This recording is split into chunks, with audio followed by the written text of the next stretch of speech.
To be a fully engaged citizen today means giving back to our community. Our commencement speaker this morning embodies the ideal of social responsibility. It is my great pleasure to introduce to you a renowned social activist and entrepreneur, and now with a new title, Dr. Kenneth Cole.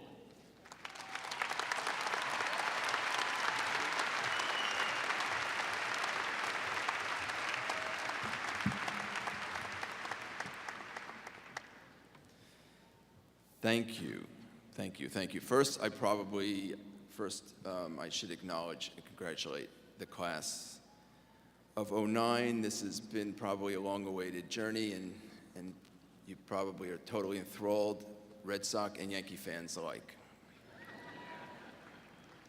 Thank you, President Ayoun, for your kind words, and thank you, Chairman Sternberg, trustees, faculty members, parents, friends, alumni, past, present, and future. I commend President Ayoun for his inspiring stewardship of this institution, for all that it does, all that it represents, for its vision and its leadership. Northeastern's approach to community building, taught through its unique experiential model, is one many can and do learn from. As we speak, many institutions of higher education are sending forth a myriad of graduates out into the world with dreams and aspirations, but not with practical, fundamental experience, let alone with a resume. I remember once reading that canaries are born with a physiological ability to sing beautiful songs, but without a mentor of some kind, in this case another canary, to show them how to use that God-given gift, they're likely to grow up never singing at all. Northeastern has taught many to stand tall, to speak out, and indeed to sing, to the benefit of the whole community. Graduates leave here ready and eager to be heard and to make a difference. You should know, incidentally, that Northeastern has a reputation of making very sound and progressive choices, regardless of their judgment in this year's commencement speaker. I'm not sure why I was bestowed with this esteemed honor, but it truly is that, and I am truly appreciative of this opportunity to address you today. First, disclaimers: I don't do this every day. This is a rare opportunity and one I embrace gratefully. I have a day job. I design and sell stuff, all kinds of it in lots of places. Although less of it these days. In fact, last year, like many other large American public corporations, we became officially a not-for-profit.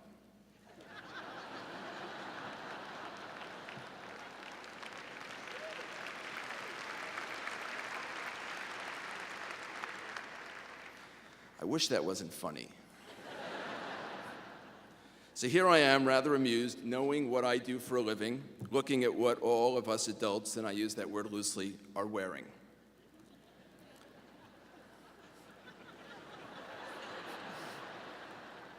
Shapeless gowns right out of Harry Potter. Some time-honored tradition, I understand. And for some of you, flat, pointy, silly hats, a square peg in a round hole. But there is irony here. The only thing distinguishing all of us from each other is our individual choice as to what we are wearing below the ankles.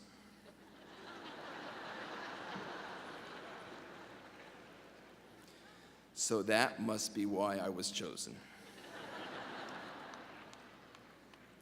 Now, before I address the graduates, I want to first acknowledge those that made this possible, your parents and your loved ones.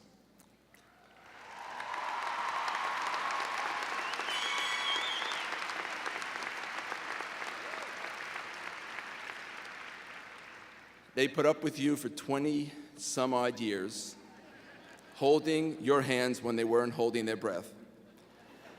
I say to them, on your behalf, thank you. Now to the class of '09. I've really struggled with what to say to you. Then I remembered a short proverb that was helpful. Before you judge somebody or give them advice as to their future, It is wise to walk a mile in their shoes. Then, if you don't like them, you're a mile away and you have their shoes.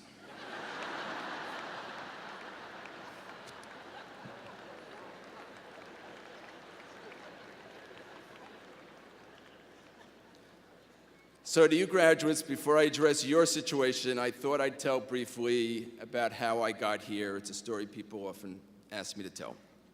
I started my business almost 26 years ago. I was 11 at the time. It was in the early 80s, and we were in the midst of a recession. I had limited money and very little time, and I knew that the majority of startup businesses in this country don't survive the first year because they invariably underestimate the capital they need and the time required to generate cash flow. I needed to get started, but first I needed a name because I needed to create business cards, and I needed to do packaging and stationery. I needed to register for a trade show. And I couldn't take the chance of registering a made-up name, only to find out months later that it wasn't valid. So I used the one my parents had given me 20 some odd years prior, 11, 20, as I knew one could usually get their own name registered. The certificate of incorporation for Kenneth Cole was filed. After going to Italy and designing a collection of cool ladies' shoes, I then needed to make plans to sell them. In the shoe business at the time, there were basically two options. You prepared for the trade show, and then you took a room at the Hilton Hotel, along with about 1,100 other shoe companies. Not much identity, and at the same time, I didn't have the money, and it wasn't a very appealing option. The other one is I could rent a big fancy showroom within a 2 or 3 block radius of the Hilton Hotel, but clearly I didn't have the time or the money for that as well. So I asked a friend in the trucking business if I could get permission to park one of your 40-foot trailers across the street from the Hilton Hotel, would you lend it to me? And he said something to the effect, "Of course, jerk. This is New York. You can't park a bicycle for 15 minutes, let alone a truck for 3 days." But I asked him, if I could, would you lend it to me? And he said, "I'll even help you decorate it." So I called the mayor's office and inquired as to how one got permission to park a 40-foot trailer on the corner of 6th Avenue, 56th Street, a week from that point. The answer was, "Son, they don't." He went on to explain that they gave permission only if you were a utility company servicing New York streets, such as Con Ed or AT&T, or a production company shooting a full-length motion picture, as New York was in the midst of an I Love New York campaign at the time. That afternoon, I went to a stationery store, changed the name of the company from Kenneth Cole Inc. to Kenneth Cole Productions, Inc.,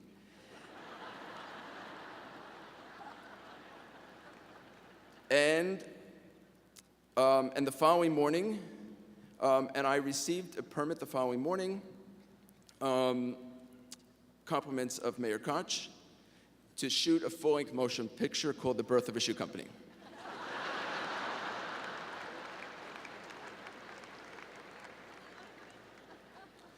I opened for business a week later with 2 New York policemen as our doormen, compliments of the mayor. Models that aspired to act, stanchions, Klieg lights, a director. Sometimes there was a film in his camera, sometimes there wasn't.